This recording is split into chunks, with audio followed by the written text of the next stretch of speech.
brought to you by APA's Committee on Early Career Psychologists. Develop your leadership skills, get involved in APA boards and committees. My name is Tabitha Brown, and I am the Director of Membership and Affinity Marketing at APA. All attendees are in listen-only mode for today's webinar. Should you have any questions for the presenters or myself during the webinar, or if you experience technical issues, please send your questions to my attention using the question feature on the right side of your webinar dashboard. We will answer all questions at the end of the presentation and make every effort to promptly address technical issues should they arise. Please note, we will advance the webinar presentation slides for you to follow along. However, our presenters may give personal examples for your benefit that do not appear on the slides.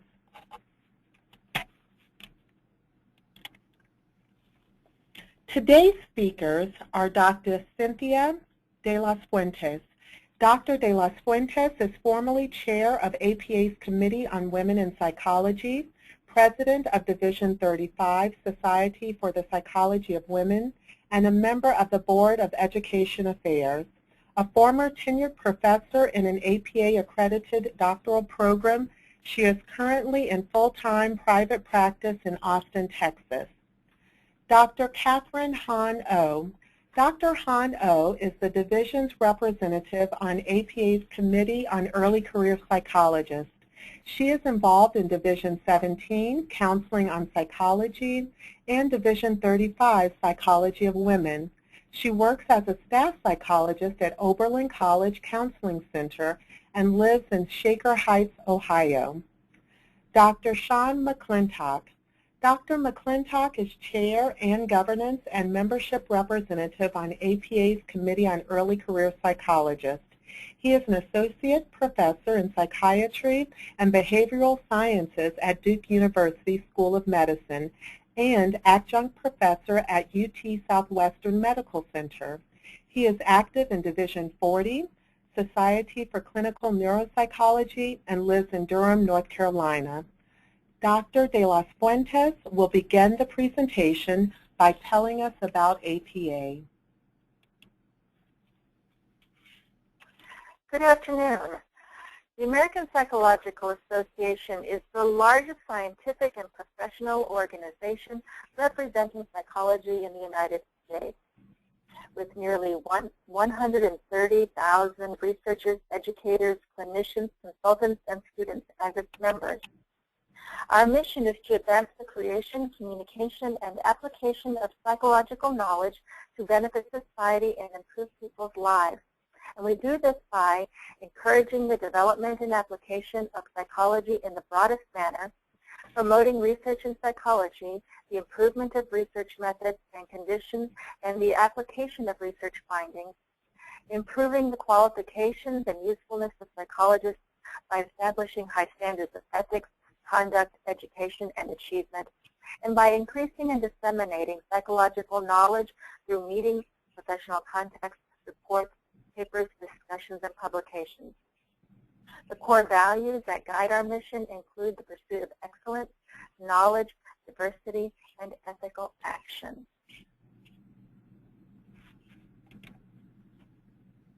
APA is also a physical building. The APA has a physical building that houses about 560 employees, representing individuals employed in the executive management, such as the CEO, Dr. Norman Anderson, professionals engaged in communications, finance and administration, governance and information technology, and to administrative support staff. The APA workforce itself is about 68% female and 45% ethnic and racial minorities. As those numbers imply, the APA walks the diversity and equal opportunity talk as reflected in its management philosophy statement. That statement says, APA values the diversity and imaginative ideas that dissimilar people bring to their jobs. APA managers take affirmative actions to recruit people with diverse backgrounds, include diverse individuals and perspectives in projects, and listen and respond with empathy. The APA Central Office provides support and guidance to the APA governance in the conduct of association activities so that the objectives of the association, as specified in the APA bylaws, are fulfilled. That means that, among other responsibilities, the central office supports council, the board of directors, and the board and committee infrastructure in developing and implementing sound policies and programs. How is the APA organized? Well, as you can see some of the reporting lines for standing and continuing boards and committees. So the APA's current government system was designed in the mid-20th century when the organization was much smaller and its business could be sufficiently conducted with biannual council meetings. Proposed by the Good Governance Project, an outgrowth of the APA strategic plan, a new model is being implemented that focuses on optimizing organizational effectiveness. Under the new structure, APA's board of directors and the council each take on distinct roles, with the board focusing on running the business of the association, while council focuses on strategic and emerging issues affecting psychology, freeing them up to engage in more thorough dialogues on key policy and strategic directions. So far, the Council has approved a plan that includes, among other changes, reconfiguring the Board of Directors so that it includes members elected directly by general membership, as well as seats for early career psychologists and students. At its August meeting, the Council considered a final set of GGP proposals, including a plan to give each division, state, province, and territory one seat on the Council, and the addition of several seats for members at large and the student and early career representatives. The proposed changes would reduce the size of Council from 175 to 138 members, making it a bit leaner. When the Council votes to approve this type of a change, it must go to the membership for a final vote. That will be the next step.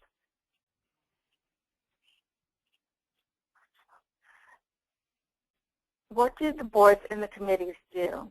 Much of the APA's work is done on a volunteer basis by members of boards and committees that carry out a wide variety of tasks as indicated by their names, such as the Ethics Committee or Membership Board and accreditations. Some boards and committees have specific responsibility for monitoring major programs, such as the Directorate, the Journals, and International Affairs. Standing boards and committees are established by the APA bylaws and report to Council through the Board of Directors, and they include, among others, the Board for the Advancement of Psychology in the Public Interest, the Board of Convention Affairs, the Board of Educational Affairs, the Board of Professional Affairs, and the Board of Scientific Affairs. Standing committees that also report to the Council through the Board of Directors include the Ethics Committee and the Committee on Early Career Psychologists. In contrast, committees are established by Council of Representatives and are described in the association rules.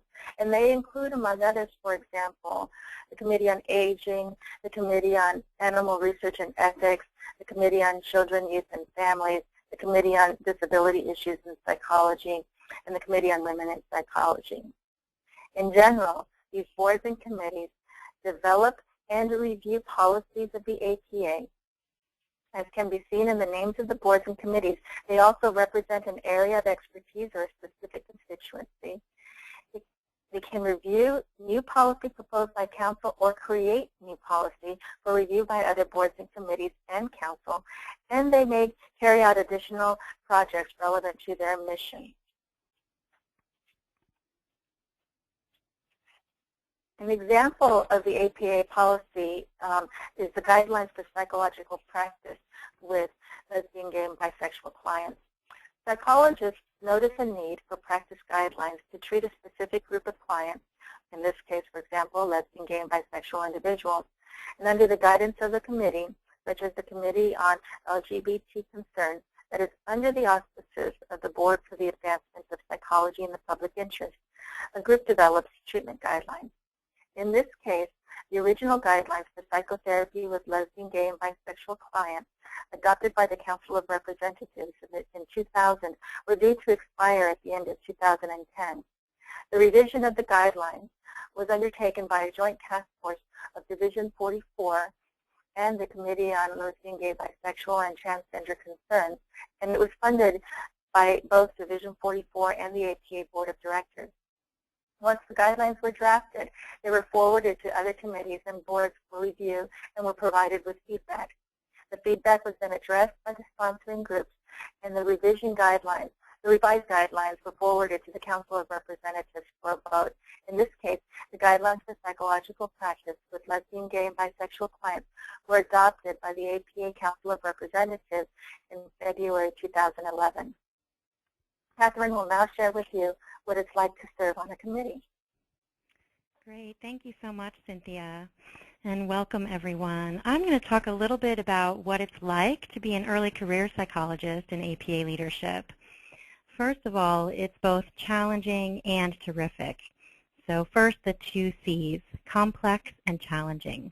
APA is a complex organization, as you just heard in Cynthia's presentation, and APA is made up of psychologists from a variety of subfields. For example, experimental psychology, school psychology, industrial organizational psychology, and counseling psychology, to name just a few. These differences create a level of complexity in our discussions and decision-making.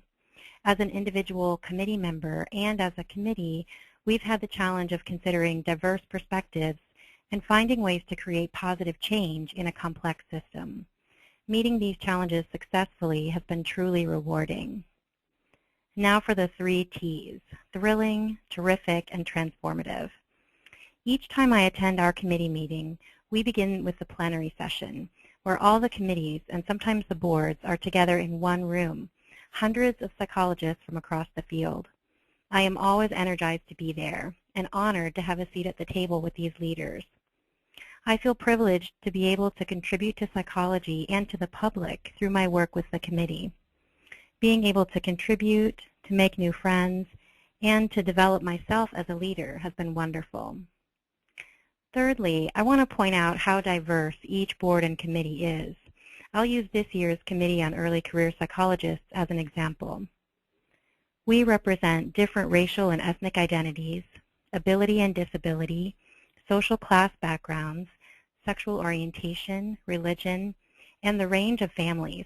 Some of us are married, some single, some with no children, and one with 5 children. We have different specialties like rehab or neuropsychology and different training such as experimental psychology, clinical psychology, and counseling psychology. What we do for our day jobs also differs. On our committee, Angela is a rehab psychologist in the spinal cord injury unit of a VA hospital. Leandra is a policy consultant for the California State Senate. Kim is a university professor. Kyle is a basic science researcher. Aaron is a VA hospital administrator. Sean is a neuropsychologist, and I work at a college counseling center. Our committee is made up entirely of early career psychologists, but most boards and committees also have members in mid-career and later. For me, working with such a diverse group is one of the great benefits of serving on the committee. It broadens my own perspective and my understanding of psychology.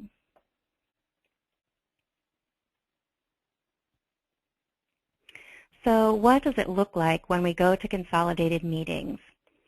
The picture on the left shows you a ballroom of one of the hotels we often meet in. We hold a plenary session in the ballroom with all of the board and committee members. In these sessions, we often hear from the APA president-elect about their planned initiatives, or we receive helpful big picture information, like a report on APA membership trends. After the plenary, we head to our individual board and committee meetings, which look more like the picture on the right. We meet as a committee together for about 2.5 days, commenting on items going before council, developing our own projects, and sometimes meeting with other boards and committees to develop collaborative projects. As an example, our committee will meet this fall with the membership board to develop ideas for how to engage early career members.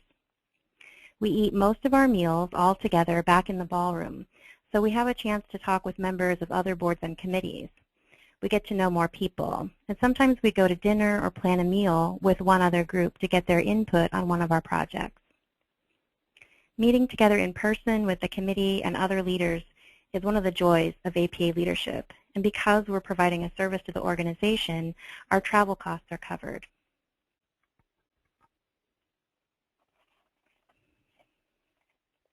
I've already begun talking about some of the aspects of APA leadership that I love, but there are many reasons to get involved in APA leadership. Being involved gives you the opportunity to integrate understanding across diverse perspectives within psychology. You get a first look at the ongoing work of APA. For example, I work with a number of transgender clients, and because I'm involved in APA leadership, I've been able to follow the development of the upcoming guidelines for practice with trans and gender nonconforming individuals. You can impact the field and the direction of psychology as a whole. For example, the Committee on Disability Issues in Psychology has worked over the years to develop resources for psychologists working with individuals with disabilities. And just last month, Council approved an APA policy, a resolution in support of the United Nations Convention on the Rights and Dignity of Persons with Disabilities. These kinds of decisions move psychology forward as a field that advocates for persons with disabilities. And an APA resolution about it encourages psychologists to become more informed about disabilities. We can also help the public through psychology. For example, the Committee on Women formed a task force on trafficking of women and girls, and in February, Council approved the report of the task force. Their report reviews the current state of research and practice and makes recommendations, not only for training and practice, but also for public policy and awareness education. You can develop your leadership skills. As you bring your perspective to the discussions and help the group collaborate with others, you naturally recognize what is easy and what is challenging for you. I've had the opportunity to enhance my own skills as we worked with other boards and committees and with Council to get 2 items for early career psychologists approved by Council. And you can make new friends and connections. Sean and Kyle both joined the committee the same year I came on, and I probably would not have met them otherwise. Knowing them and working together the past 3 years has been wonderful. Even leaders who are not on our committee have taken time to get to know us and have provided support and advice, and some of them have become important mentors for me.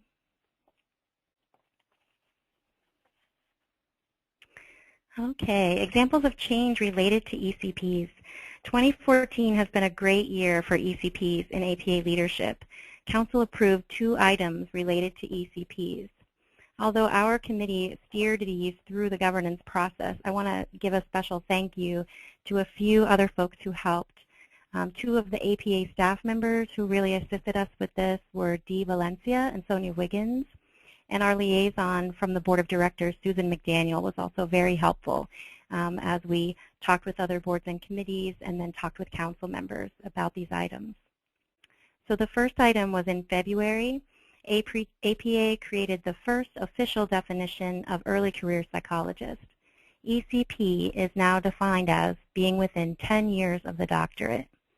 This allows us to collect consistent information and gives ECPs time to gain state and division leadership experience before serving in APA leadership. And just last month, Council approved our item to include an ECP on all boards and committees. This new policy will open up opportunities for ECPs, and it's one of the reasons for hosting this webinar.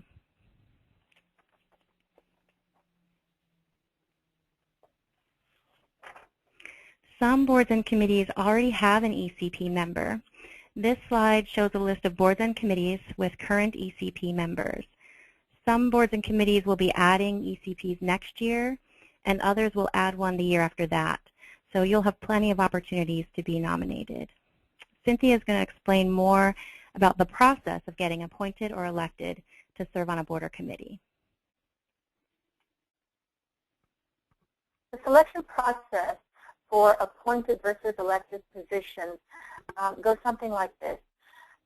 According to the APA bylaws, members of standing boards and committees shall be elected for staggered terms by Council. Nomination of candidates shall be the responsibility of the Board of Directors, and after receiving recommendations from relevant boards and committees, at least 2 people shall be included on a slate for each vacancy on the board and committee election ballot. Selections of members to committees other than standing committees and those reporting directly to the Board of Directors and counsel shall be the responsibility of the board through which the committee reports with the approval of the board of directors. So in general, nominations that are due in July through September are for appointed positions. This is for most committees. The committees choose their top candidates, they rank order them, and the board of directors approves the selection. In general, nominations due in February and March each year are for elected positions, and those are for most boards.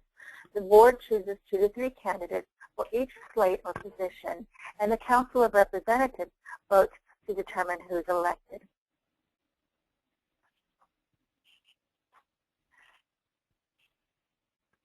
Tips for getting nominated and for getting elected. I think we need to move that one. Okay. Well, the tips for getting nominated and elected include, the first thing that you should do is to establish yourself as a reliable leader in your division, state, or provincial or territorial psychological association. Get to know your Council of Representatives and other APA leaders in your respective divisions or the SPTA. Ask your division or SPTA to appoint you as a liaison to a board or committee. Develop personal contacts and keep them up. Those are critical. Talk to your leadership with interest, about your interests, and talk about these interests with your mentors, division and SPTA leaders, and their respective nomination and election committee chairs and members. The chair and the members of the board of the committee that you're interested in joining, and other APA leaders about your leadership interests. Let me tell you a little bit about my story. When Dr. Melba Vasquez was the former president of the American Psychological Association, when she was president of the Texas Psychological Association, she invited me to be on the program committee during her year. When she was president of the Society for the Psychology of Women, Division 35, she appointed me as program chair. From there, I became secretary of the Society for the Women of Psychology, and then I was elected president of SPU. Because of my work there, I was appointed to the Committee on Women in Psychology. And in between there, I was also elected to the Board of Education Affairs. And back home, I served on the Board of Trustees for the Texas Psychological Association. And so you see, if you have been involved in division or state association leadership as an early career psychologist, you may very well be qualified to serve at the APA level of governance. The calls for nominations should come across your division or state association email list, so keep a close eye out for them. Since most committees report to their respective boards, the first position held in APA governance is usually on a committee. Now, the materials, the nuts and bolts of the nomination packet. The materials for most appointed positions, what you need to be gathering is a letter of interest or a self-nomination letter, making it specific to the committee or the board that you're interested in. Nomination letters from individuals and from the division, state, provincial, or territorial psychological associations, and your CV. So make sure that those are all nice and tight. For most elected positions, the materials you need to submit include, of course, your name and your CV, and that has to be entered or can be entered into an online nominating system by the divisions, state, provincial, and territorial psychological associations, the boards of the committees, and the Council of Representatives. Multiple nominations under the system indicate more support. If you have been chosen for a slate or a position, the job's not done yet. You have to go around and lobby for yourself. But congratulations, you've made it at least to this level. You may be one of 2 or 3 people selected by a board or committee for the position. The next step in the process is that the caucuses within the APA Council of Representatives will endorse candidates, and core members will vote to determine the final choice. In order to advance your candidacy, find a mentor, preferably someone who's been around the governance block, if you will, who can not only guide you in the process, but also be an advocate for you. contact your division and state association APA Council of Representatives and ask them to introduce you to other core members. Give them a brief description of your qualifications, your experience, and your interest in the board or the committee that you're interested in. Write and distribute a 150-word statement about your qualifications and interests in the board or committee that you're nominated to for Council of Reps to read before they vote. You can campaign by email directly to CORE as well. Lobby for endorsements from the council caucuses, which are basically special interest groups within the council. And take a look at the resources on the APA website on getting your voice heard for more details and suggestions. But many individuals apply numerous times for a position before they are finally selected, so keep trying. Don't be discouraged if you don't get it the first time. It's worth the effort. Next, you're going to hear from Sean, who will discuss more benefits of service and leadership, as well as share with you some of the additional resources that will help you in the process. Thank you, Cynthia, and good afternoon, everybody. This is Sean McClintock. You've already heard from Cynthia about how to get involved in APA, and you've also heard from Catherine about the benefits of being involved in APA governance and leadership. And now what we're going to turn our attention to is really focusing on how leading an APA can really help you lead at home. Almost immediately you might say, from getting that recognition and getting onto a committee or a board is that almost increased boost in self-confidence. From just the initial application and the acceptance, you really do sort of a self-check, such as, am I ready to be in governance and leadership? And over time of serving, there's sort of this increased skill set and abilities that in turn really increases your self-confidence, so that at the end of the term, albeit 3 years or more, there is a self-reflection that you can do and this mindfulness that kicks in about the confidence that you now have that you bring back home. There's also significant improvements in both communication skills and networking abilities, albeit in both oral and written forms. When you think about working on the respective boards and committees, you automatically have to gain enhanced communication skills because you're working with such a diverse group of people who may speak a different language than you're currently speaking right now in that way.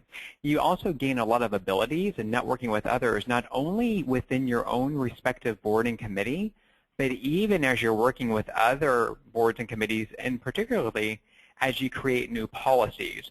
For example, on the Committee on Early Career Psychologists, we report directly to the Board of Directors. And so we get to meet with them while we're at those meetings in Washington, D.C., and get to really talk with them about what should we and maybe what should we not be doing, or how can we actually negotiate certain policies with other boards and committees. And then I'll definitely put a plug in for this, is that you really get to work with very top-notch APA staff and personnel who really help you learn how to create professional emails, documents, memos, business items, and all of these skills you bring directly back home. There's also increased strategic and critical thinking, as well as negotiation skills.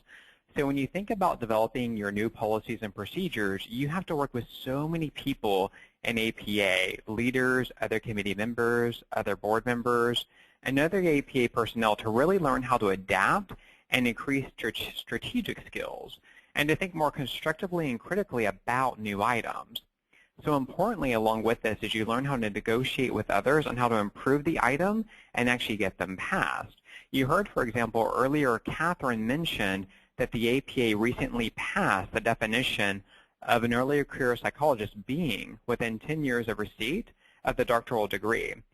That whole item actually initially started as a conversation among 7 of us and the Committee on Early Career Psychologists. We then took that conversation to other boards and committees.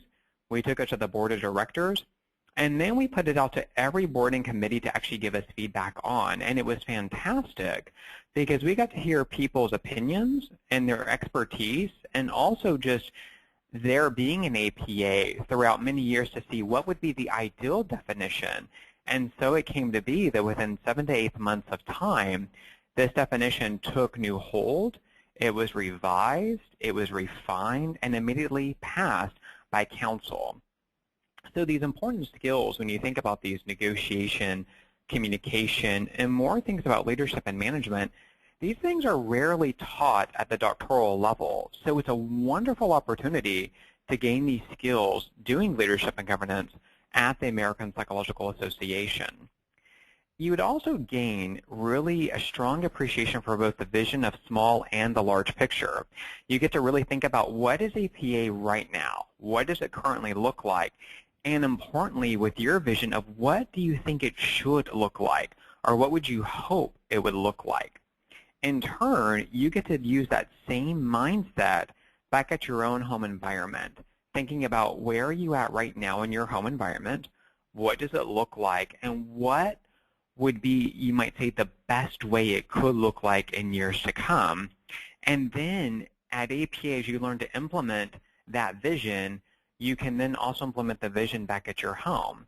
For instance, our committee on early career psychologists right now just began working with the membership board about how to better integrate and utilize technology to advance membership, using things, for example, like web-based conferencing or webinars like we're doing right now, using mobile phone application, tablet applications, and even thinking about the future of what technology is going to bring to us.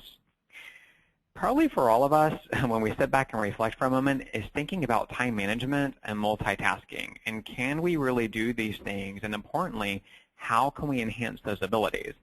Because let's face it, when we think about time, it truly is that one precious resource that we never have enough of at all.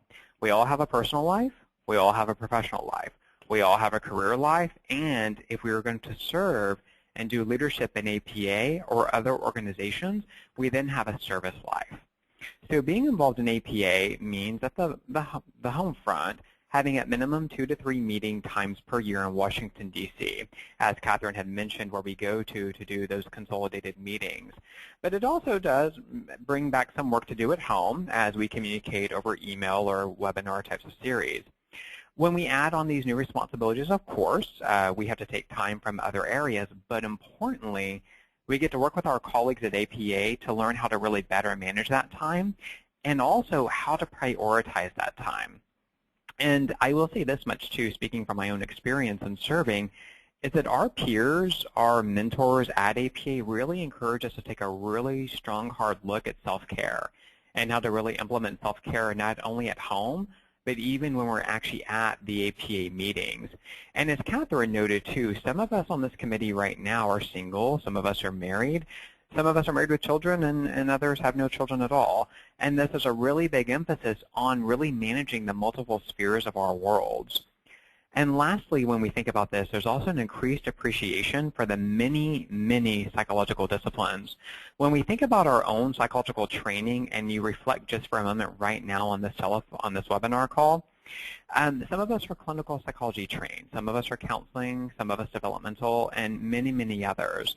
And we're indoctrinated into that discipline, and we only get a snippet, you might say, in our doctoral training for the other psychological disciplines that exist. But leading, you get thrown at the forefront with all of these disciplines. As Catherine mentioned, on our committee right now, it's composed of members from clinical neuropsychology, counseling psychology, rehabilitation counseling psychology, basic sciences, consultation and policy psychology. Thus, there's this huge enrichment for not only learning about, but even engaging with members of other disciplines. I'll even say, just personally speaking, Catherine and I have had numerous conversations, and she's helped me greatly to really better appreciate and learn and integrate counseling psychological theory, as I in turn have helped her to really understand and integrate clinical neuropsychological theory, so we both have really helped each other grow in those areas. Because if you think about the wealth of information you're going to gain at APA, and especially the leadership skills and abilities you're going to get, you become a vast resource for your city and your state psychological associations, as well as your home divisions.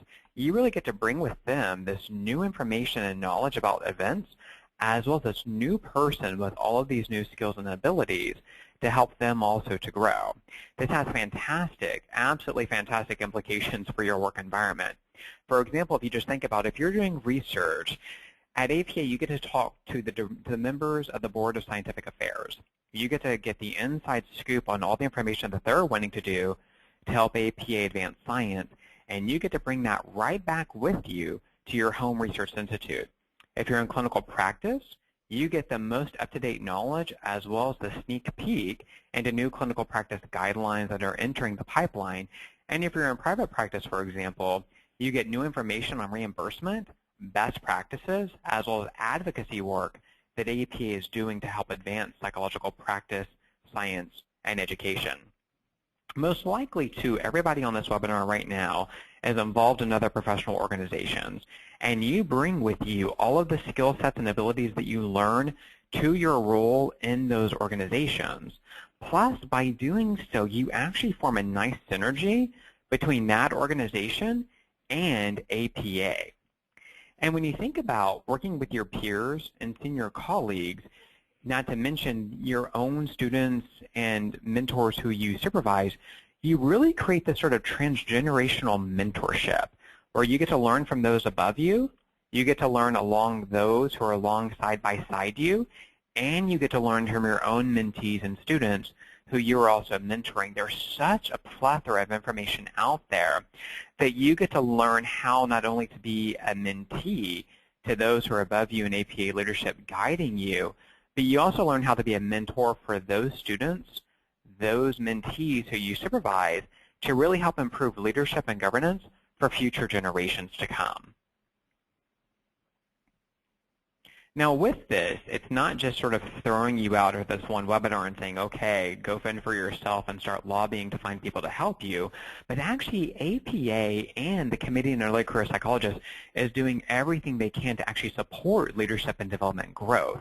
There are multiple resources provided by APA and our Committee on Early Career Psychologists. They include the APA Early Career web pages. They include 2 early career listservs that are dedicated specifically to early career psychologists.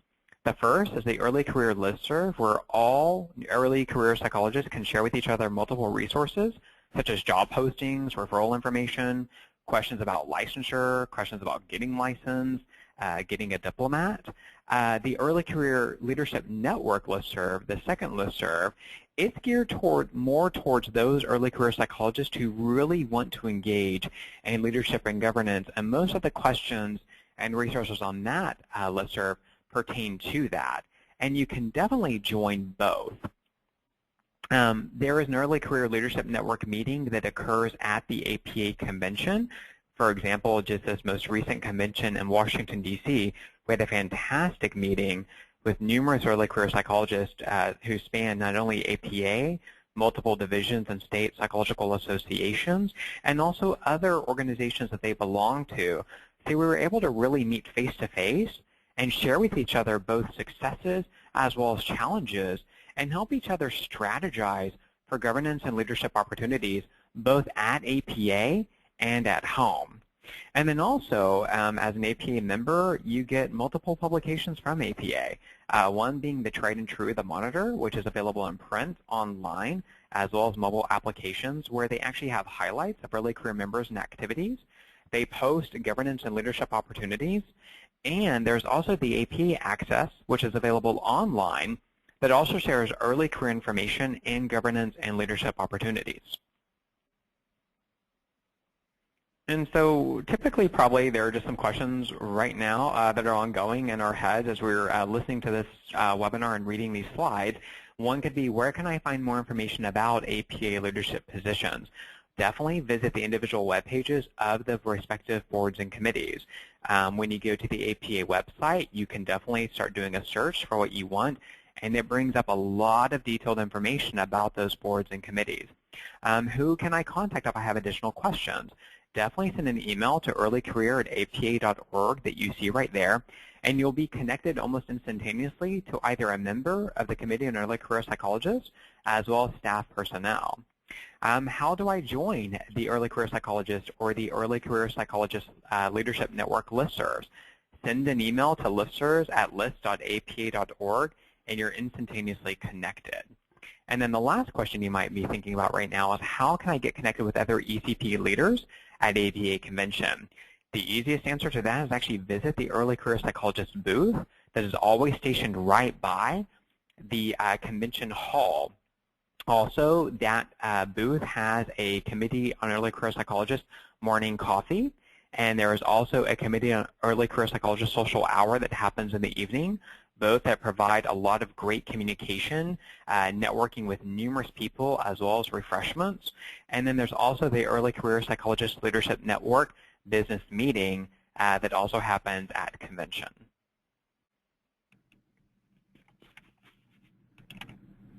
And then here are some links to some resources that after this webinar concludes that you can actually go to that shows you APA's mission, specific boards and committees that you might want to get involved with, how to get nominated and elected, different tips that are provided there, getting connected actually to APA as well as to other people, getting your voice heard, as well as making APA work for you.